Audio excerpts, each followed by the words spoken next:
Es posible que en algún momento hayamos escuchado acerca de las tablas de frecuencia y que dentro de eso pues las hayamos estudiado para datos no agrupados. Ahora pues vamos a trabajar las tablas de frecuencia, pero teniendo en cuenta algunos elementos diferentes o algunas particularidades. Aquí pues presentamos una pequeña estructura y una pequeña idea acerca de lo que son las tablas de frecuencia. Una tabla de frecuencia o tabla de datos es una herramienta en la cual se representa la información recolectada de forma ordenada, facilitando la lectura e interpretación de los datos. Y es que pues esa es la idea principal de construir una tabla de frecuencia, que nosotros podamos entender o podamos realizar de forma más rápida y contundente un análisis acerca de la situación. Primera columna, aquí nos hablan acerca de la categoría o nombre. Esa va a ser una de las variantes para nosotros en la construcción de tablas de frecuencias para datos agrupados. Dado que los datos se van a encontrar agrupados en intervalos, entonces ya no vamos a tener como tal un elemento o una categoría, sino un intervalo, que es un conjunto pequeño de datos o un pequeño conjunto de datos, el cual tiene pues un valor inicial y un valor final. Vamos a ver en qué consiste.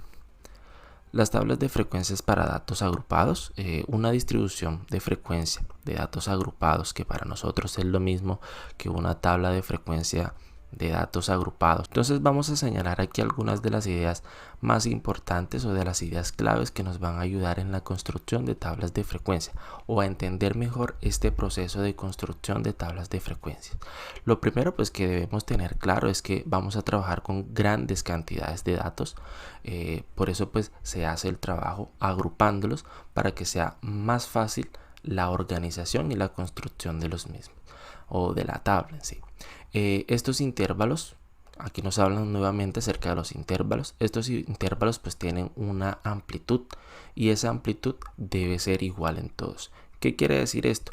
Que la distancia entre el punto inicial y el punto final en cada uno de los intervalos debe ser o es siempre la misma, no va a haber una variación allí. Esa amplitud, como bien dice la definición, es igual en todos los intervalos. Ahora tenemos algo aquí, un concepto que tal vez puede ser desconocido, y es esta parte donde nos hablan acerca del punto medio, y es lo referente a la marca de clase. Dice que la marca de clase es el punto medio. Cuando estamos hablando del punto medio, es una idea acerca de que la marca de clase pues es el punto medio. Nos estamos refiriendo a que hay que encontrar cuál es la mitad de ese valor. Y bueno, esta parte donde nos hablan acerca de los límites, el límite inferior y el límite superior, pues van a ser considerados para nosotros como los valores el valor más grande y el valor más pequeño de los datos que se nos proporcionen en el problema.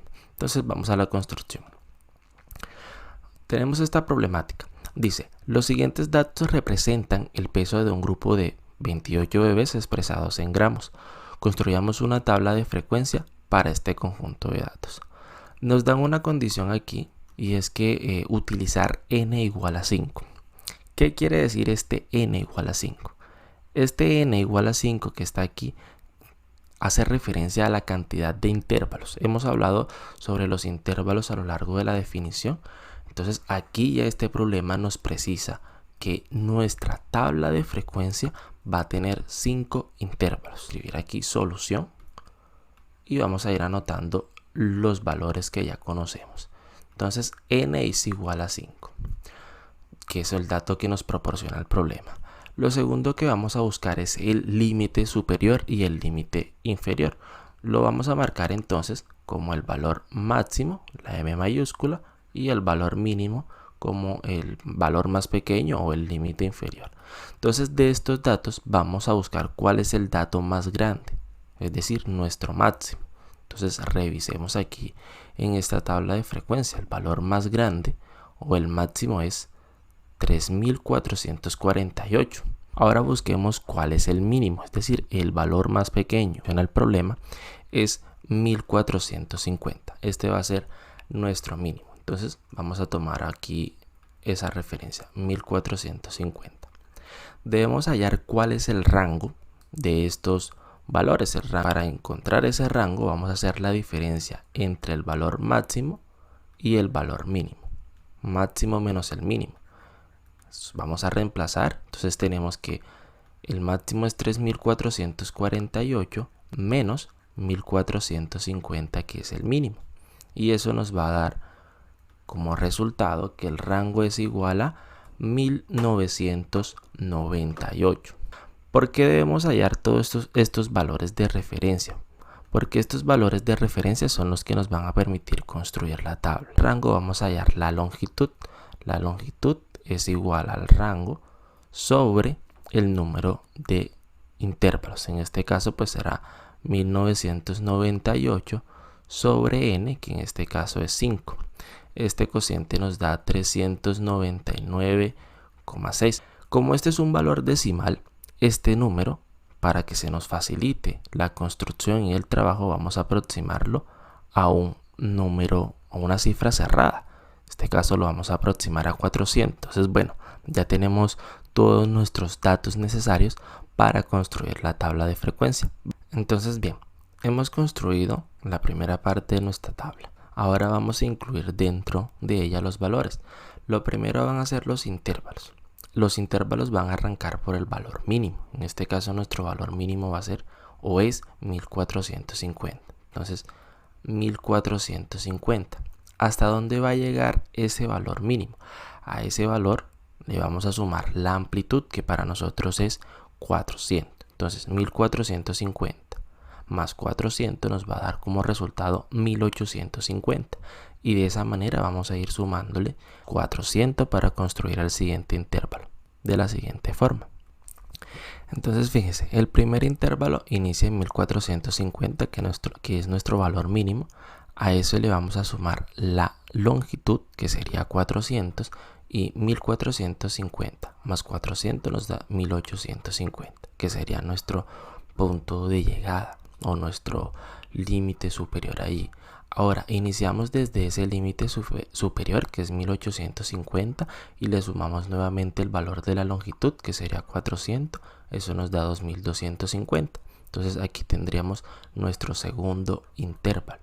Y así pues vamos a hacer con el intervalo 4 y el intervalo 5. Ahora vamos a hallar la marca de clase. Sabemos por la definición que la marca de clase es el punto medio, pero el punto medio ¿de qué? De nuestros intervalos. Entonces vamos a ir sumando, o vamos a sumar los dos límites en cada intervalo, es decir, 1450 más 1850, y eso lo vamos a dividir entre 2. Vamos a completar esta tabla. Entonces bien, al sumar 1450 más 1850, eso nos da como resultado 3300. Ese 3300 vamos a dividirlo entre 2. Y nos da como resultado 1650. Ese 1650 corresponde a la marca de clase de este primer intervalo. Ese proceso lo vamos a seguir repitiendo con cada uno de los intervalos. Sumamos estos dos valores, estos dos límites, y lo dividimos entre 2. Ahora vamos a completar la frecuencia absoluta. La frecuencia absoluta va a hacer referencia a todos los valores que se encuentran entre estos dos límites o entre estos dos valores. Entonces, ¿cuántos datos hay entre 1450 y 1850 sin incluirlo? Entonces voy a revisar mi tabla de datos y voy a marcar todos los valores que se encuentran entre 1450 y 1850 con una X de color rojo. Entonces, entre 1450 y 1850 hay 5 valores que voy a escribir como frecuencia absoluta 5. Ahora voy a buscar cuántos datos hay entre 1850 y 2250. Los voy a marcar con color azul. Solo hay 2 valores, entonces esos 2 valores van a corresponder a mi frecuencia absoluta. Lo mismo voy a hacer con estos 3 intervalos. Voy a buscar los valores o los datos o la cantidad de elementos de datos que hay entre cada uno de esos intervalos para completar aquí la frecuencia absoluta. Ahora vamos a construir o vamos a expresar la frecuencia relativa. La frecuencia relativa se expresa como una comparación o como una fracción entre la frecuencia absoluta y el total de datos. Aquí me está diciendo el problema que el total de datos es 28. Lo puedo verificar también sumando todos los elementos que están en la frecuencia absoluta. 5 más 2, 7, más 3, 10, más 10, 20, más 8, 28. corresponde o coincide con el total de datos, eso quiere decir que organizamos los valores de manera correcta. Entonces completemos aquí la frecuencia relativa. 5 sobre 28, 2 sobre 28, 3 sobre 28. Estos resultados también podemos expresarlos como números decimales o del cociente entre el numerador de la fracción y el denominador, y nos quedará de la siguiente forma.